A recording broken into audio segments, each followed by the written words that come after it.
سلام كم يتخونوا تخاتلتي channel ماردا تايمس إنه زي تفلالي زي تمرارت وحابريتات حيزنا لكم قريبنا لنا لchannelنا لايك شير سبسكرايب مقوار حابركم ناكد صنحو بخبري نعدم نابا زرزراتهم كنسقاقركم كلتا ميتن سبعان كلتا انت مزابلتي هيوتهم حالفهم اب زوا سمينا ومعراب كتما شرن داس لاسك اب زركبت مزابلتي زوا معراب تقراي بحضرة مقبن مدحانيتن كلتا ميتن سبعان كلتا هيوتهم حالفهم اتخونتات هزون بزغف املكعون نغاز الا يزركبون تباهيلهم قد مغرمتين امربتهم بغلطفكم اللسو اب كتما عبي عد زركبت مزابلتي هزاناتن اديتاتن زوا معراب تقراي حاتي شمالو ورارت حالتات كاب تقراي كوتون امربتهم كملسون هزاناتن اديتاتن زوا معراب تقراي قليتهم كاب معراب تقراي استمزابلو لعلي شوعات شح هزانات اديتاتن كالوت وغناتن اب تكال قبار سناي امهو يتقا كم زلون كاب عقم اللعلت تكال كوين مهلاون دما اتحبابرتي سوا حاجز سلاماويت مامون هايله تقاين حبيرام تقمت من زابلتي بزلغنت زفتحنا مربتهم انتملسون كاب مادت مرتر حقوم زلو هزانات نابت مرسن تاتون مخانون توم متحابرتي قليجوم باش حد زغزور تمزابلت هزانات اب كتما عبي عدي بتميتي ساغيون كاب مرتر حقومن بمهلاوم بمسارة سمن السلام بريتوريا هتوز مفتحك قبارلون اتحساسي بمولو تمزابلتي اديتات بقدن بحضرت مقبن حمامن يساقيا كم زلوا اغن زيبانلوا قدمي كرمتينا مربتن كملس ادما حديثن بخالي زينا ماردا تايمس ببعل هفتي هلقا موغوس نغوس كالاي زور كاب اوروبا زمصا 265 مرصات علي تلحم كتما مغلاتين بروجكت هلقا موغوس نغوس زمناوي رانش كالاي زور كاب اوروبا زمصا 265 مرصات علي تلحم نا مغل كم زاتوا تغليصوم اب دو تግራይ اب 500 هكتار مريت نملمع استجمره بروجكت هلقا موغوس نغوس زمناوي رانش كاب حبرت اوروبا عليت دنماركن هولندن 600 علحم بمعداق اب كالاي زور 265 لحم زعانت كارغو أوروبلان لومي يقوم بتعسرت شمون تخلتشن عسرت شوعتنا متمرت اب معرفونا فرتي آلو لابا نقا كم زاتوت كومشن انفستمنت تقرايو حابي روزولو بشوعت بيلون كابيتال كودات حاسبوس تجمرة بروجكت كساب حزي 5 بيلون بر فسس كم استقبرة سوانا تسكال قليتوم اتي بروجكت قد ما بتقراي كوينات مجمارو 495 لحم كاب هولاند عديقون ناسر حزنا برخوينو اتن 495 لحم بتسلات دحر مسراغن نتو بروجكت درجة مولو بمولعاني كم زنبرة مرداتات كومشن انفستمنت تقراي يملاختهم كاب حبرة أوروبا عليت دنماركن هولندن 665 لحم دقيمة من معداق وعلى زاسور خوينهم قدما يزور 265 لحم تزعينن كم زاتوا بمحبار أب كالا يزور دما لومي 265 مروزات عليت لحم أب معرفو نفرتي آلولا بانقا كم زبزحة تقليجلو اتن مرصات علي تلحم كاب 4 كساب 6 ورحي ملؤ زلون كوينان مسب نخك نحمام سلاز الساطحن زلعله ناي حايم كتتل كم زقبرلن اب معلت دما كاب 4 كساب 50 لتر صبا كاب حنت لحمي كم جركب تقليجلو زحشه امغاغبان تستخاخيلو كساب 3 لتر صبا كبا كم زخلاتهم سبوان حبيروملو اتي بروجكت شميت لحم كم زونن كاب 24 شح كساب 30 شح لتر صبا لحم بمعلتي كم زركبن تقليصوم اب قدما يزور 265 لحم زصانت كارغو اوروبلان 27 ميازي 2017 عام تمرت اب معرفو نفرتي آلولا ابا نقا كم زاتوت يذكريو بخالي زينام حلافي وتادراو سليا تقراي كورنيل تولد عنباب نبر بريزيدنت تقراي تقيتات وردا شمي اللي من كبل قليتهم شمكاب تدقاقامي مسزو وردك سب تزاميدو العاليو ابنت نقيزام حدار تقراي زمرح زنبراي تقيتات وردا مسفانا استوها لتلفزيون ابزكايرك على محتت نتاب تقراي سرح يزبلو زو وردك سب كم تمرحو حدا سند تقيسو كاسيسكالو مرحيو كم استوها لنسخاديخا نمنتايك ابكم زبلو تقبارات اتي خازب الحتو كاب BBC زغربلو كورنيل تولد قبر تنساي اي تجيتاتشو ردا زغربو كسي لومي بعلي باندبتو سلاز قلص امبر بريزيدنت ابزنور لغيزيون دغفتو بزخونو نطفتي محبرا ميديا بيلو شمينا تصلمن يومصيوم جيتاتشو بريزيدنت ابزنور لغيزي تابل علينا زكاي زلو فريزا قدسنا كما يزولو حلفت سراوي تግራይ ابل علينا متصلم تاي وردللنا حتيتنا يزهبنا ملاش دحان نزومكم زغبرو زلو حماقات سبات ملسي كبوم ينابليو كتاللنا صني حيلوم اي تجيتاتشو ردا زرغي حوستبحال سند بيت صحفه بريزيدنت جنرال ጀነራል ታደሰውን ምዝርግሑ እዩ ኮኒን ወንበር ሓቃው ሰነድ ከም ዝኾነ ኣይከሓደን ዘሎም ኣይዋዕልኩውን ክትብል ኣይከብድንዶ ንዝብል ሕቶ ድማ ኮርኔል ተወልደ ኣነ ኣብ ከም ዝበለ ዘይሕጋዊ ተግባር ክሳተፍ ዘኽእል ስነ ምግባር ኮነ ስምና ይብለይን ኣነ ጥራሕ ዘይኮንኩ እቶም ኣስማቶም ኣብ ሰነድ ተጠቒሶም ዘለው ኣብ ትሕተይ ዝሰርሑ ሰባት እውን ኣብ ከምኡ ዓይነት ተግባራት ዝሳተፉ ኣይኮኑን ኣሽንኳይ ዶሎሚ ኣብ ቃልሲ ኮይነ ኣብ ንግዲ ዓለም ኣብ ዝነበሩ ኩሉ ግዜ ኳስ ኣብ ከም ዝኣመሰለ ዘይሕጋዊ ተግባራት ኣይሳተፍን እዮም ብሕግን ስርዓትን ተጻሪዩ ኢደይ እንተተረኺብዎ ቅፅዓተይ ንክወስድ ክንዲ ፍረጣፍ እትኸውን ዝፈርሖን ዝስከፎን ይብለይን ኣብ ኣኼባ ማእኸላይ ኮሚቴ ሕወሓትን ላዕሎት ኣዘዝ ሰራዊትን ከይሳተፍ ምንቲ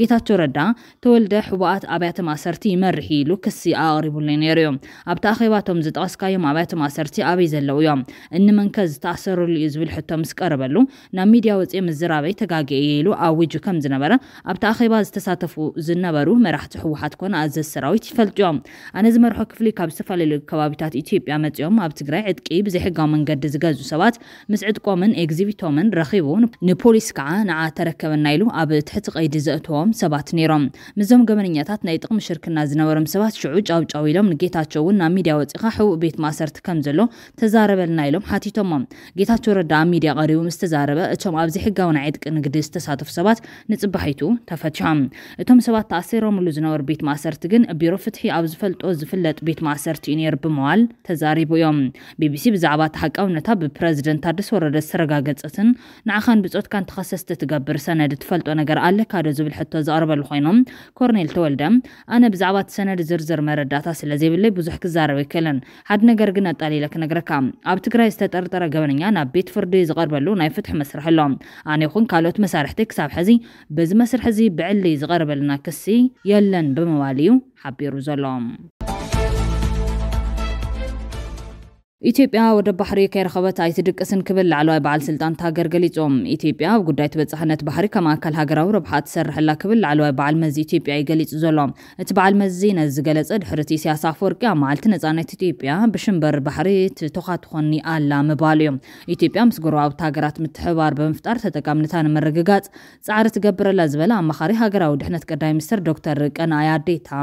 ብሰንኪ ጂኦግራፊያዊ ኣቀማምጣና በዚ ህዝብናን ታሪኽናን ናብ ባሕሪ ምብጻሕ ይግበአና ኢሎ ኩሎም ኢትዮጵያውያን ብዘይ ዝኾነ ይኹን ምፍልላይን ኣድልዎን ነቲ ዝተበገሰ ኣጀንዳ ኣፍ ደገ ባሕሪ ንቕድሚት ንምስጓም ብሓባር ክሰርሑ ኣለዎም ድሕሪ ምባል ኢትዮጵያ ብሰላማዊ መንገዲ ንምፍታሕ ትሰርሐሉ ዘላ ጉዳይ ወደብ ባሕሪ ተቐባልነት ኣለዎ ኢሎም ፕረዚደንት ኢሳያስ ኣብ መዓልቲ ነጻነት ናብ ኢትዮጵያን ገዛ ሰልፊ ብልጽግናን ዘነጻጸረ እውን ተሪር ንቐፌታ ኣቕሪቡ እዮም ነቲ ኣብ ኢትዮጵያ ፈለማ ተፈጢሩ ዝነበረ ለውጢ ተስፉ ናይ ህዝቢ ሃንቀውታ ኢሉ ብምግላጽ እዚ ዘሰናበዶም ናይ ግዳም ሓይልታት ኣይቀሰኑን ክብል ተዛሪቦም ኣብ ውሽጢ ናይ ዝሓለፈ ቀረባ ዓመታት ጥራሕ ብሽም ብልጽግና ከም ሓድሽ ወኪል ወይ ተገዛይ ኣብ ልዕሊ ህዝቢ ኢትዮጵያ ኣውጀሞ ዘለዎ ኩነታት ናይ ጭንቀቶም መርኣይ ኢሎም ብተወሳኺ ዝተፈላለዩ ማእዝናት ናይ ማያት ናይ ኒልን ቀይሕ ባሕርን ናይ ባሕሪ መስኮት ንህዝቢ ኦሮሞ ዘይውክል ኦሮሞ ማስን ሓሳብ ኩሻውያንን ሰማያውያንን ሕንቅልተይ ናይ ኢትኒካት ሕድሕድ ኩናት ህዝብን መሬትን ዓፋር ከም መድረኽ መጻወቲ ምምዝማዝ ወዘተ እቲ ዕንደራን ምህውታትን ኣብ መወዳእታ ህድማ ንቕድሚትን ጥራሕ ክበሃል ዝከኣል ክብል ተዛሪቦም እቲ ተኣውጁ ዘሎ ኩናታት ሓንቲ ዘይኮነ ብዙሕ ኩናታት ንምብራዕ ዝጓረት ዘሎ ቴክኖሎጂን ኣጽዋርን ምስ ዘሰነዩ ሕሱር ጀሃራን ፍኸራን ምዝጉብዩ ኢሉ ይውስኽ ፕረዚደንት ኢሳያስ ኣፈወርቂ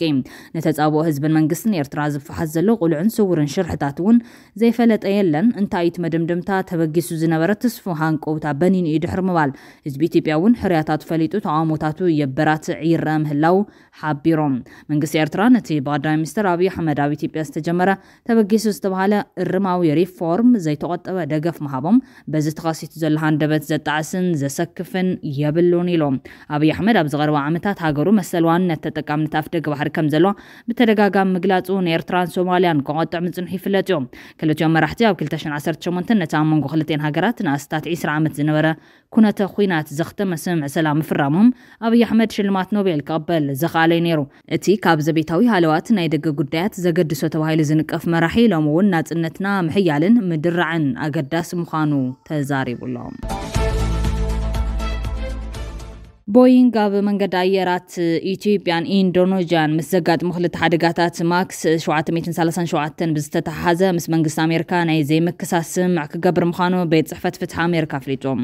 ብሰንኪ ዞም ኣብ 2018 ከምኡውን 2019 ዓ.ም ከም ቋጽራ ኣውሮፓውያን ዘጋጠሙ ሓደጋታት 346 ሰባት ከም ዝሞቱ ይፍለጥ እዮም ብመሰረት እቲ ስምምዕ ኣብ ልዕሊ ኩባንያ ቦይንግ ዝቐርብ ክሲ ምትላል ክለዓል እዩ ቦይንግ ሰመዝ ኣቪዬሽን ፌደራል ዘካየድዎ ምርመራ ከም ዘዕንቀፈት ኣሚኑ ነቲ ዝፈጸሞ ጥፋት 1.1 ቢልዮን ዶላር ክኸፍል ተስማዕሚዑ ኣሎ መንግስቲ ስድራ ግዳያት ከም ዘዘራረበ ብምግላጽ ብዙሓት ነቲ ስምምዕ ወይ ከም ዝድግፍዎ ወይ ከም ዘይቃወምዎ ገሊጾም ኣባላት ስድራ ገለ ካብቶም ግዳያት ግን ነቲ ስምምዕ ብትሪ ነቒፎም ኣለዉ ኣብ 2019 ኣብ ኢትዮጵያ ብዘጋጠመ ሓደጋ ሓፍቱ ዝሞተቶ ጃቪየር ደ ሎዊስ በቲ ውሳነ ከም ዝተወጣዕ ገሊጾም እዚ ውሳነ ኣብ መላእ ሃገር ንዝርከባ ኩባንያታት ዘሕልፎ መልእኽቲ ፍርያትኩም ንዓማዊልኩም ውሑስ ንምግባር ኣይትጨነቑ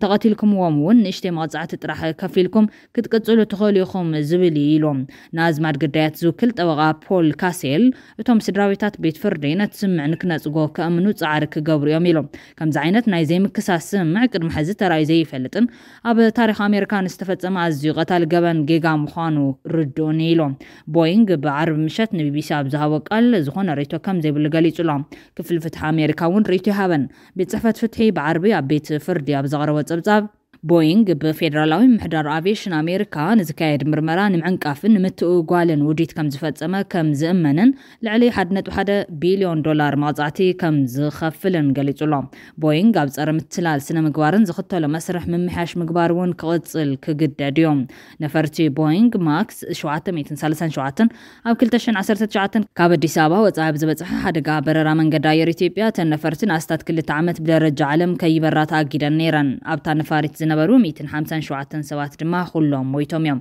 ቅድሚ 5 ኣዋርሕ እቲ ሓደጋ ብላይን ኤር እቱነን ማክስ 737 ካብ ጃካርታ ኢንዶኔዥያ ድሕሪ ምብጋሳ ነዊሕ ከይጸንሐት ኣብ ባሕሪ ጃቫ ተሓምሽሻ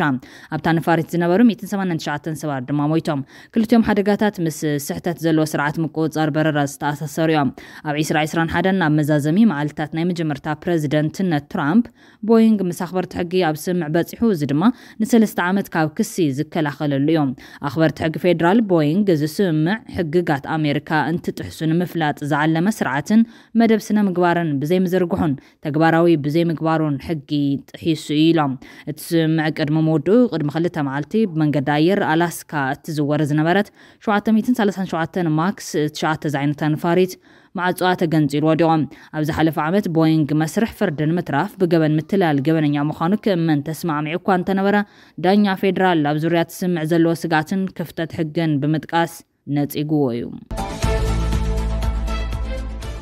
ናብ ካሊ ዜና እንትንሰግር ድርብ ዜጋ ኣሜሪካን ጀርመንን ዘለዎ ውልቀ ሰብ ናብ እስራኤል ከተማ ተል ኣቪቭ ዝርከብ ኤምባሲ ኣሜሪካ ክቃጽል ፈቲኑ ብዝብል ትማል ሰንበት ኣብ ቀይዲ ከም ዝኣተወ ተሓቢሮም ሰበስልጣን ኣሜሪካ ንወዲ 28 ዓመት ጆሴፍ ሮናይመር ኣብ ኒውዮርክ ኣብ ዝርከብ መዕርፎ ነፈርቲ ጆን ኤፍ ኬኔዲ ኣብ ትሕቲ ቀይዲ ከም ዘእተዎ ገሊጾም ኣለዉ ሮናይመር ኣብ ጥቓቲ ኤምባሲ ኣብ ቦርሳ ነታጉ ሒዙ ድሕሪ ምርካቡ እዩ ብሰበስልጣን እስራኤል ተባሪሮም እቲ ጥርጡር ብሰንበት ኣብ ቤት ፍርዲ ከም ዝቐረበን ናብ ቤት ማእሰርቲ ከም ዝኣተወን ክፍሊ ፍትሒ ኣሜሪካ የፍሊጡ ዘሎ ዋና ኣጋቢት ሕጊ ፓሜላ ቮንዴ